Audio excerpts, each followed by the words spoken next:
एक गांव में नई नई पानी की टंकी लगती है। टंकी बहुत ही बड़ी होती है। गांव वाले खुश हो जाते हैं कि उन्हें भी साफ और बढ़िया पानी पीने को मिलेगा। कृष्णा भैया, ये तो गजब हो गया। अब तो हम लोग भी शहर वालों के बराबर आ गए। मस्त पानी पीने को मिल रहा है, वो भी एकदम साफ। ये कुएं से पानी भरने से फुर्सत मिली। हाँ हाँ भैया, बिल्कुल सही कहा। तो अब तो हम लोगन का भी फिसलरी के बराबर का साफ पानी मिलत है। हम तो अपने ससुराल वालों को भी दे आता हूँ। उसी रात जब गांव वाले अपने नलों को पानी लेने के लिए खोलते हैं तो वहां पर खून वाला पानी आने लगता है, जिसे देखकर गांव वाले काफी डर जाते हैं। का है भाई, लगत है पानी की जगह खून आ रहा है। लगत है ये कृष्णा और भीमा के मुंह में काली जबान है। कल फिसलरी फिसलरी चिल्ला रहे थे, आज देखो सारा पानी गंदा हो गया। मनहूस कहीं के। यहीं खड़े होकर पहलवानी दिखाओगे या बाहर भी निकलोगे घर से? सब गांव वालों की आवाजें आ रही हैं। लागत है सब बाहर इकट्ठा हो रहे हैं। गांव वाले रात में एक ही जगह पर इकट्ठा हो जाते हैं। तभी बैजू नाम का शराबी वहां से गुजर रहा होता है। उसके हाथ में एक बोतल होती है जिसमें वो लाल पानी भरा होता है। कृष्णा उसे रोकता है। ओ बैजू भैया, ये बोतल फेंक दो। इसमें जो पानी है वो तो खून है। अबे क्या दारू पिए हो? हाँ? अबे ये गांव वालों को रूह अफ़ज़ा भी खून लग रहा है। अरे नहीं नहीं बैजू भाई, वो सच में खून ही है। हम गलती से पी लिए थे, सच में बहुत गंदा स्वाद था। तभी गांव वाला बोलता है, अब यहाँ खड़े होकर ही सब बतियाना है। चलो टंकी पर और देखो क्या माजरा है। फिर सब गांव वाले मिलकर टंकी के पास चले जाते हैं और इधर उधर देखते हैं, लेकिन उन्हें कुछ दिखाई नहीं देता। तभी एक गांव वाले को टंकी के ऊपर एक लड़की दिखाई देती है। अरे भैया, वो देखो वहाँ पर हमका लगत है ऊपर कौनो लड़की खड़ी है। तभी गांव वाले की बीवी बोलती है, तुम तो आज घर में झाड़ू खाओगे, हमको मत देखो, सारे गांव की लड़कियां दिखाई देती हैं सिवाय मेरे। हाँ बसंती, मुझे बताओ, मैं भी शोले फिल्म की तरह टंकी पे चढ़ूंगा और बसंती को उतार के लाऊंगा। बसंती। तभी टंकी का चौकीदार वहां आता है। सभी गांव वाले उसे घेर लेते हैं और पूछते हैं, ए चौकीदार, ये क्या है? ये पानी वाला खून कैसे आ रहा है?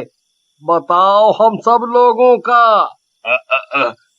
अब हम का जानी सरकार, ये क्या हो रहा है? हम तो चौकीदारी करत है बस। कौनो जानवर मर गया हो टंकी में, सुबह आकर देख लेना सब लोग। फिर सारे गांव वाले वहां से चले जाते हैं और अगली सुबह टंकी के ऊपर चढ़कर अंदर झांकते हैं। अंदर एक लड़की की बिना सर की लाश पानी में तैर रही होती है। अरे गांव वालों, अंदर तो लाश पड़ी है कौनो लड़की की। लगत है इसी के कारण गंदा पानी आ रहा था। लेकिन इसको ऐसे किसने मारा? फिर गांव वाले उस लड़की की लाश को निकालकर जला देते हैं, लेकिन तब भी नल में लाल पानी आता है। ये क्या है भाई?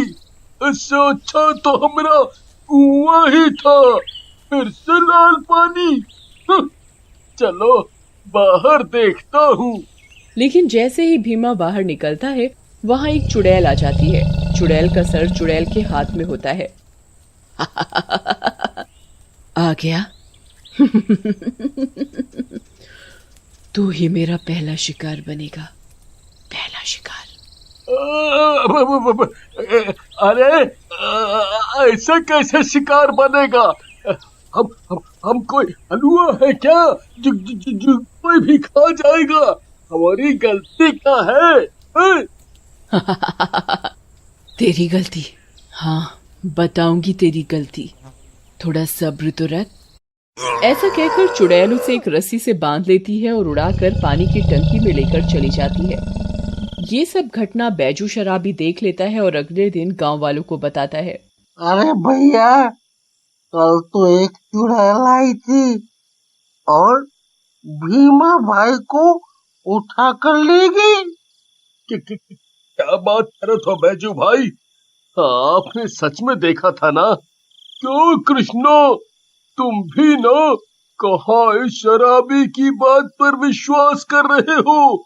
इसे तो कल पानी टंकी पर भी बसंती दिख रही थी। नहीं, हम सही कहते हैं। हम कल अपनी आंखों से चुड़ैल को देखा, वो भीमा को लेकर जा रही थी। हाँ। लेकिन गांव वाले उसकी बात पर विश्वास नहीं करते और वहां से चले जाते हैं। तभी कृष्णा वहां आता है और बैजू को बोलता है। तुम दुखी मत हो बैजू भाई, हम जानत हैं तुम सही कह रहे हो।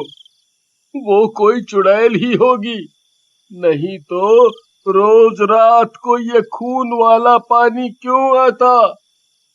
आज रात को हम भीमा को ढूंढने चलेंगे। फिर रात होते ही योजना के अनुसार कृष्णा और बैजू भीमा को ढूंढने निकलते हैं। तभी उन्हें भीमा की चीख सुनाई देती है। कृष्णा और बैजू आवाज की तरफ जाते हैं। वहां पर भीमा भी अपने सिर को हाथ में पकड़कर चुड़ैल के साथ खड़ा होता है और भूत बन चुका होता है। तू भी अब मेरा गुलाम है। धीरे धीरे मैं इस पूरे गांव को, फिर इस शहर को सिरकटा बना दूंगी और फिर तुम सब मेरे गुलाम बन जाओगे।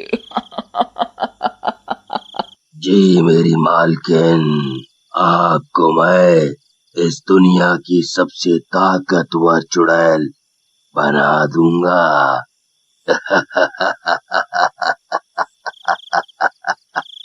ये सब देखकर बैजू और कृष्णा डर जाते हैं और एक पेड़ के पीछे छिप जाते हैं। ये क्या हो रहा है? सारी दारू उतर गई मेरी तो। मैं बिना सर का, हे भगवान मुझे बचा लेना। मैं बिना सर के दारू कैसे पीऊंगा? बचा लेना भगवान।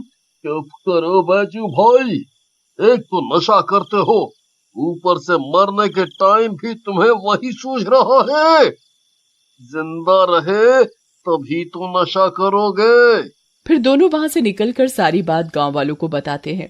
अरे कृष्णा भैया, ये बात है तो हम सब बहुत खतरे में हैं।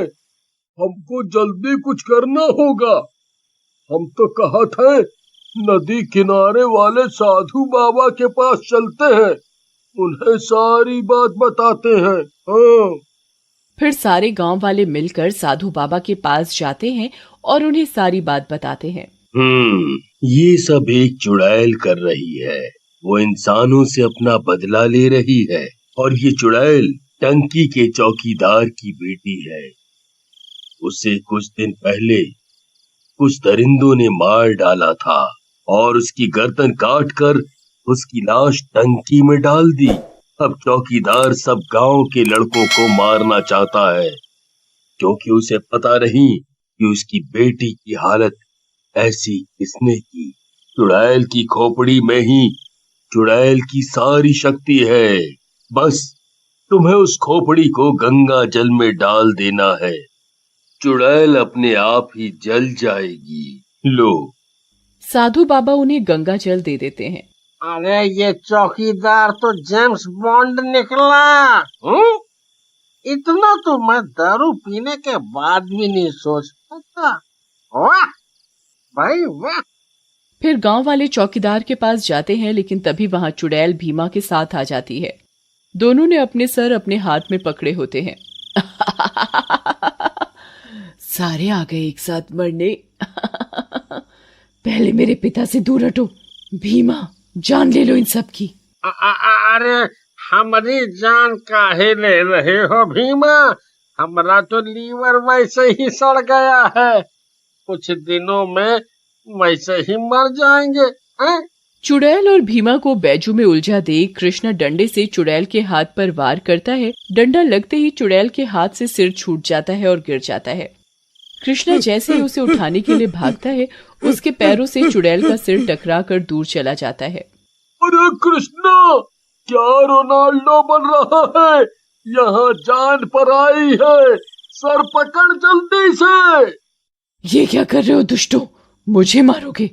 अब मैं तुम्हें बहुत ही दर्दनाक मौत दूंगी। लेकिन तब तक कृष्णा संभल जाता है और सर को पकड़कर उस पर गंगा जल डाल देता है। गंगा जल डालते ही चुड़ैल जलने लगती है और उसका सर फट जाता है। उधर चुड़ैल के साथ भूत बना भीमा भी जल जाता है।